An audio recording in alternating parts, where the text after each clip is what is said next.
You will never forget the day you almost listened to the hardest part of the ring. The hardest part of the ring. Sometimes you reach out for the hot tag, but you go ahead and make your own comeback. Don't do that.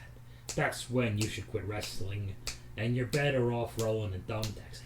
AEW, the hardest part of the ring. The hardest part of the ring. One more. Sometimes you're distracting that referee, because the babyface has your wrestler pinned.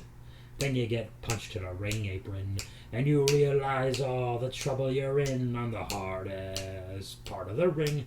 The hardest part of the ring. Now double claps. Clap, clap, clap, clap, clap, clap, clap, clap, clap, clap, clap. The hardest part of the ring.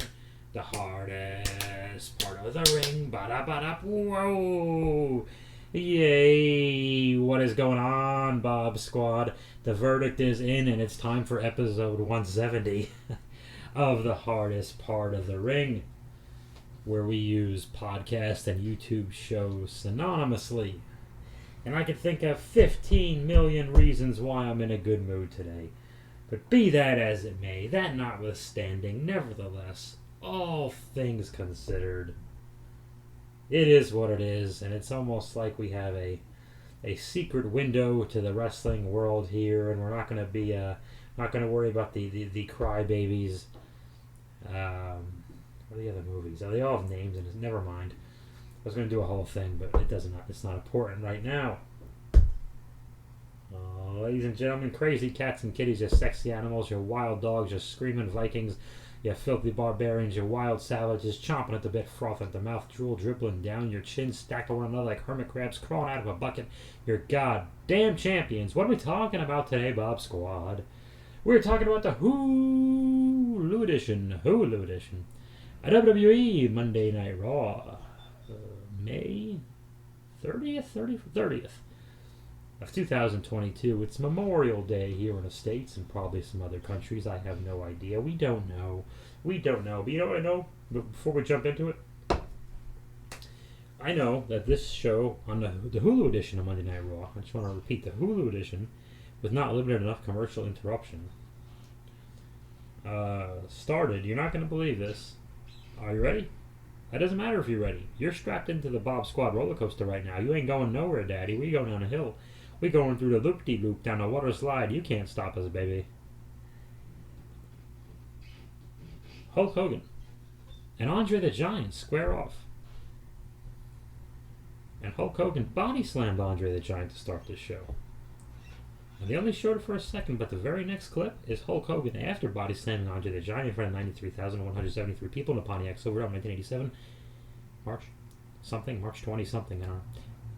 Hulk Hogan is drinking a Pepsi Zero with the same great Pepsi taste, but zero sugar, 0 calories. And what you can do right now, Bob Squad, if you want to be refreshed as Hulk Hogan was after body slamming Andre the Giant, you can go to pepsicola.com, pepsicola.com/Pepsi Zero. Enter the promo code Bob Squad right now. Nothing happens. Except Andre the Giant gets body slammed. Which he did, but I had nothing to do with that. It wasn't my day to watch him. But it was my day to watch the Hulu edition of WWE Monday Night Raw today. What are we talking about today? The grumpy on my pillow. Bob, stop it. Okay, enough. Okay. Sorry you had to hear that. That's not even what you think I said. I think you just misheard me. Becky Lynch has wacky shades. And, okay, so the first half of this show I watched yesterday. The other half I just watched minutes ago. So this is the half I don't remember as well. Becky Lynch has wacky shades, and she looks like the deaf lady on Seinfeld who kind of did stand-up comedy, but it was just about being deaf, so it doesn't really count. Marlon, something like that. I don't know. Yeah, Becky's makeup was done all weird. I mean, it wasn't that weird. It's not like she had a bruise kit or anything like that. Okay, Bob, are you going to do this the whole time? I am. I am going to do this the whole time. Becky Lynch's wacky shades, and she talks, and she's Irish. And Asuka comes out, she's not Irish. And Asuka says the thing Asuka says really fast, and Bianca, Bianca fell backwards. What happened, Bianca? You were doing so great. Bianca Belair comes out, and she has the exposition half of the promo.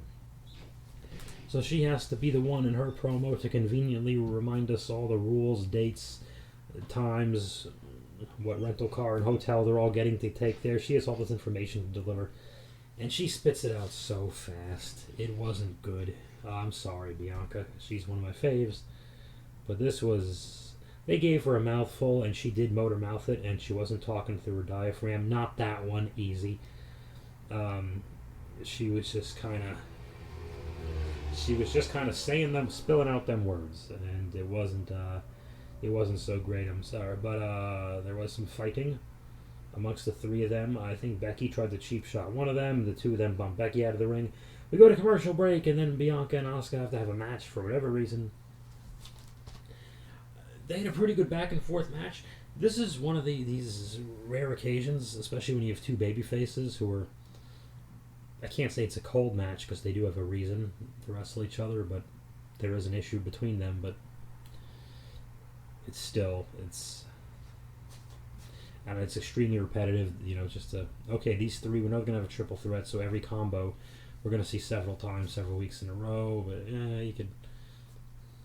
I don't know why them beating other people, get Doudrop and Nikki ASH in there or something. Dana Brooks can do something. I don't know. Just keep them busy. Or Sonya Deville is there.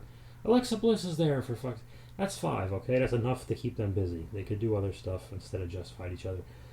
Anyway, Bianca and Asuka are having a pretty good match.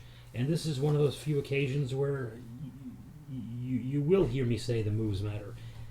They're two baby faces. The audience is already split. They're going to have to do some cool shit to each other and get some moves and ahs, in my opinion. And I think this was the right time to do it. And they pretty much did. Well, I have a hair on my keyboard. I got rid of it.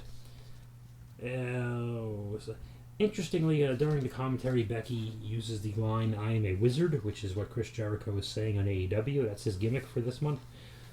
And it was a little odd. And she tweeted later that she wanted to say the line, "I am a magician," which she said like 10 seconds later anyway. And now it's really weird that wrestlers are just on Twitter like, "Hey, I didn't want to say this line, I said that line. Could we just be phonier and throw it in our faces more? What's the difference anymore?" Now, Bianca wins 1-2-3 with she blocked a Lamahi straw cradle, and that was that. And then Becky laid them both out. So there you go. She hit her finish on... I think she just hit her finish on both of them. No, she hit one suplex on one and her finish on the other one. Whatever. Okay, so Becky looks good. Very nice. We recap Cody and the weight belt from last week when he gave it to the kid, and now Cody Rhodes is here in person. He is in a suit. The suit is blue. And Seth Rollins comes from the crowd in his suit. His suit is silver. Okay. And then we follow suit to... If that suits you just fine, it suits me. Cody does something. Again, the little things that they're using to get people to like Cody is they're actually anti-WWE things, which is funny.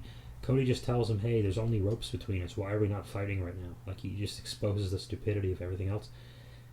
So they end up brawling, and this is wonderful. They end up brawling in a crowd. My nitpick: I don't like brawling in the crowd. There was no security around them. None. And they're just throwing punches and bouncing around with, civilians or whatever, just right there. I didn't like it. It's Lawsuit City. It's dangerous. You don't know what maniacs in a crowd got a pocket knife on them or whatever the hell. You don't know who's going to jump in or some little kid's going to get overzealous and wiggle away and run in, and the wrestlers aren't going to see the kid. It's just ugly. It's a situation we don't need. We couldn't get... Where are the 10 big security guards that always just stick their arms out? They weren't even there. Like, it was bad. I didn't like it, and I was actually really happy when they got over the guardrail. And they did, but they were fighting, and Cody was punching, and the suits were getting ripped. And Cody tackles Seth and crashes him both through the barricade. They get separated, and I thought it was fine, and then they brawl again. Was it overkill? No, I'm going to leave it. I don't think it was overkill. Here's why I love this. It looked like two guys who want to fight, and at the same time explain to us why they need the giant cage for Hell in a Cell this Sunday. So this time they can't go into the crowd. This time they can't play with the barricade. This time there's nowhere to go. This time Seth can't stall and run away, yada yada yada. And it made me believe that these two actually might hate each other for a second, instead of they're just trying to win a wrestling match. It's good. This is the best thing on the show. It was very well done by everybody. Mustafa Ali is still working there, and he wrestles Ciampa, who is no longer Tommaso, just Ciampa, and he's not going to be the U.S. Ciampa anytime soon. I'm going to keep doing that. This is good. I like Ciampa. I like how he wrestles. I don't care for Ali's offense or how he sells, to be honest with you. But I also hate his promos, just to be fair. I guess the winner wrestles Austin Theory at the Hell in a Cell for the U.S. Championship. And Theory does something to Ali, I forget what, right in front of the referee, so Ali gets disqualified. Ciampa doesn't seem to mind at all and leaves because they go to break and they come back. And Theory, for some reason, says we can do the U.S. Championship match right now. And they do a little match, and Theory got DQ'd again, or what happened? Did he pin him? I think he pinned him. Yeah, he pinned him with his finishing maneuver, if you will. And Theory and Ali are going to wrestle for the U.S. Championship anyway. Oh, because Adam Pearce walks out with an American tie, with the American flag on the tie. I didn't inspect where his tie was assembled. It was probably made in China. Maybe it was made in Vietnam. China. I don't know where his tie was made. But Adam Pearce says you're going to wrestle anyway at the pay-per-view, so this is all pointless. Thanks for telling me. I wasted my time. I didn't need you to tell me that. Riddle is dressed like Evel Knievel for reasons unexplained. Nakamura is also there for reasons unexplained. And we have Riddle and Nakamura versus the Usos in a match where if Riddle and Nakamura win, they get a championship match at Hell in a Cell for the undisputed tag team championships. I still say one Uso should carry the blue belts, and the other Uso should carry the red ones, and each one can say he's the champion of those respective brands, but no, they mix and match them. Doesn't matter. They have their tag match. Let me take a sip of Pepsi Zero before I continue. Take one at home. Give me a second.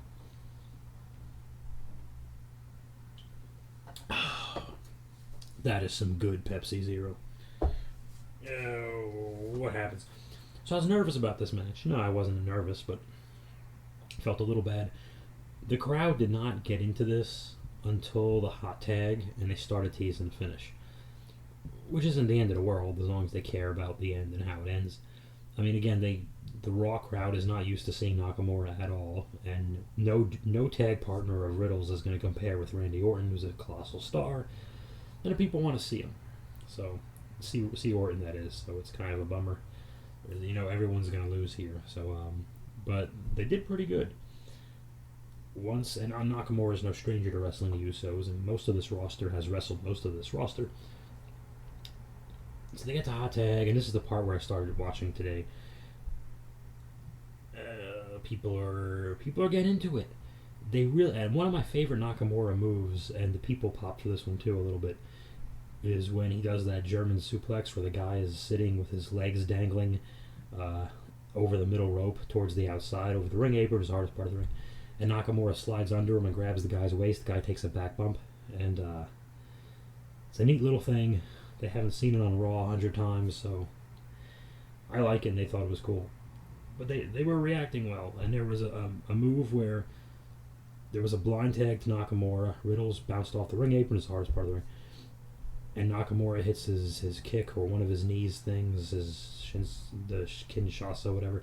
He hits it on an Uso, and 1-2, it got broken up, and I thought that could have been the finish. Could have been the finish, and it wasn't. And they kept going for a bit, and people are starting to get into it. They're starting to get into it. And one of the Usos takes the scooter, and he goes to hit Riddle in the throat with the scooter handle. Pardon me. But I think Riddle accidentally or blocked it the first time, and there was some jerkiness. But then they did it again, and they got the point across. But it was a little jerky. But anyways, a disqualification again. 2 disqualifications with blatant in front of the ref interference in a row. So the heel can't go, what? Why should I be disqualified?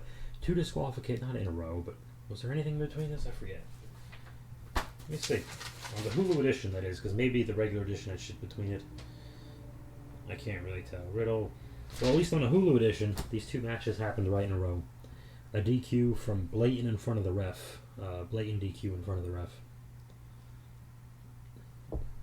Not my favorite. And if there was stuff in between it on the regular broadcast, okay, but still not good. A disqualification where you thought you were getting away with it is a lot more entertaining than just, well, I don't care, because you just then why did I have to watch all of that crap before if you don't care? Care. Nah. Anyway, this means not. And then there's a big back and forth with Riddle and Knock. That team is going to need a name. I don't know what they should be called. I'll think of something. They fight back and forth. What happened? The faces cleared out the heels. Who the hell knows? Oh yeah, Riddle stood on the top rope and there was some stumbling, but he gave an Uso an RKO off the top rope where they were both standing on the top, helping each other balance there. But they don't care because in the replay in the package that'll be cut out, which makes it okay somehow because no one cares about wrestling anymore. Anyway, he did the he got the RKO thing off the top, yada yada. And Riddle did the vintage DDT thing, or he teased it anyway during the match, to remind people about Randy. And that did not hurt the growing noise towards the end of the match, I'm sure. It might have a little something to do with it. So that was a disqualification. An Irish guy is there, and he's talking to Mustafa Ali, and Ali cuts a promo that sucks, and Theory attacks him and says he takes a selfie of him or something again. And then Corey Graves is wearing a goofy-looking black shirt with the top half is American flag decor, and he basically looks like he's about to sing at a pop country concert. And Corey Graves gives a Memorial Day speech, and they show a package on Memorial Day. Very good. And then Rhea Ripley wrestles Liv Morgan, beats the shit out of her. A lot of back and forth interference. Damian Priest attempts the same grab Rhea's pants finish that Edge did last week, but apparently Edge is better at grabbing Rhea's pants than Damian is, because this did not lead to the victory like it did last week. Instead, Liv Morgan somehow rolled up Rhea Ripley and got the Duke. Big surprise, and I wasn't sure how I felt, but I ended up enjoying it. Liv is popular. People like Liv, and there's a lot of back and forth, a lot of aftermath after this. What did I write down? Oh, I didn't write anything down. I gave up at this point. Yeah, something happened where somebody got jumped. I forget. AJ was beating up Damian.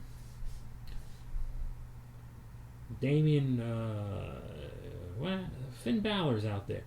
Oh yeah, Damian gets the better of AJ. Damian starts cornering Liv like he's going to beat up Liv, which you know he's not. Finn Balor runs out, makes the save, everybody's happy. And then Rhea Ripley knows that the men aren't going to hit her, so she's taunting them and being a pain in the ass. They tell her to point, they point, she turns around or whatever. Drop kick off the top rope from Liv Morgan, and the 3 good guys celebrate, and they all put up their, well now it's the Bullet Club-ish Click Wolfpack sign, whatever the hell thing it is.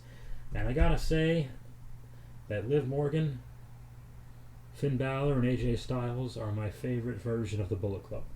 There you go. The main event, I'm not kidding. The main event of Raw is a contract signing between Omos and MVP and Bobby Lashley. Listen, I fast forwarded to the physical part because, come on. I guess it's not in a cell, it's just a handicap. It was confusing the way they made Lashley do it 2 weeks ago. I don't know, Lashley flips a table, Cedric gets involved, causes a distraction. Lashley ends up giving Omos a spear through the table. Okay, that's what you need to know. It sounded great. It looked great. Yeah, it was a bumpy road to get there. And Omos looked dazed too because he was sitting there in a sitting position, and I think that top half just came down right on his head because this thing was cut nice and even. It was like perfect, and I think that thing just bumped him right on his noggin because he had a bit of a goofy glazed look in his eyes. But then again, if you've seen him before, how could you tell? Oh my goodness, Bob Squad. That was WWE Monday Night Raw, the Hulu edition. Hulu edition. What else am I doing lately? Had a little show last night and a show tomorrow night. Thursday night is the 46th birthday of the Comedy Store in La Jolla. It's a big part of San Diego, California. And I'm a part of that show. It's going to be a long one. It's going to be a 3-hour thing, and I'm going to be second to last on it. That's going to be rough, but it'll be a lot of old familiar faces from yesteryear that I get to see again for the first time in a very long time. And I'm excited for that. I'm very excited for that. It'll be good to be part of the Comedy Store's birthday. I have a lot of history there. I have a lot of history there. Started working there in 1974. Well, that's not true. That's fake. That is fake. I started working there in 2009 to 2012. Moved to New York, came back, blah, blah, blah, blah, blah, blah, blah, blah. That's the home club, yada, yada, yada. And then I just left to play guitar with Jeff Beck and let it all work out. No, you didn't. It's somebody else. I'm sorry, guys. I'm so sorry, guys. Then I wore a dress and directed Plan 9 from Outer Space. No, that wasn't me. That wasn't me. What am I doing? What am I doing? I don't know anymore.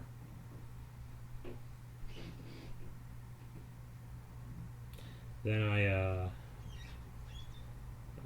asked Vincent Price to make me some real hands, and he had a heart attack. What? No, Bob, stop it. Stop it right now. I ate chocolate in Eastern Europe with some lady. Okay. Are you done? Are you done, Bob?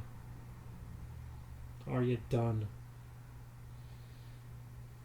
I was an undercover cop in the streets of New York. Not an undercover cop, an undercover mob guy. I was made. They called me Donnie Brasco. I set up Al Pacino. And then they shot him. Are you done, Bob? No, I'm not done yet. There's got to be others. There's a lot of those I saw once, like Ninth Gate or From Hell, like those, and I don't remember a damn thing about them, honestly. But what's done is done. Okie dokie. Hey, I'm glad it's over too. I know it's. I'm not taking. Well, I am taking pleasure in winning and gloating, but because it's not because I like the headache and everything else of it. Because I quickly figured out after a week, oh, this trial's actually ruining your life, Bob. It's because even if you don't like or care about Johnny Depp, hypothetically, a bad person has to be punished. She hurt everyone in her life so many times and continues to lie and steal. She's a millionaire and she should be in prison. And sometimes you can turn away and go, not my problem, or I just don't want to know about it. You can push it away so long before you snap and go, no, fuck this. Right is right, wrong is wrong. And I guess that was my hill to die on. That was my breaking point. But I definitely hope Johnny is healthy. And it seems like his worst addiction period was during his marriage to her. So hopefully he cleans that up a little bit too.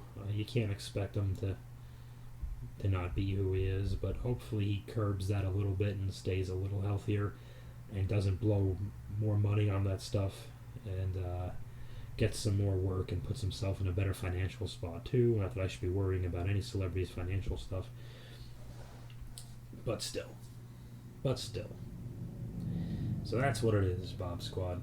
I thank you very much for joining me on what I think is episode 170 of the hardest part of the ring. The hardest part of the ring. You got the guy in an abdominal stretch, and you grab the rope for extra leverage, and you get a concussion from the angry rush, and you get paid with a diet soft beverage on the hardest part of the ring. Hey, the hardest part of the ring. Ba-da-ba-da.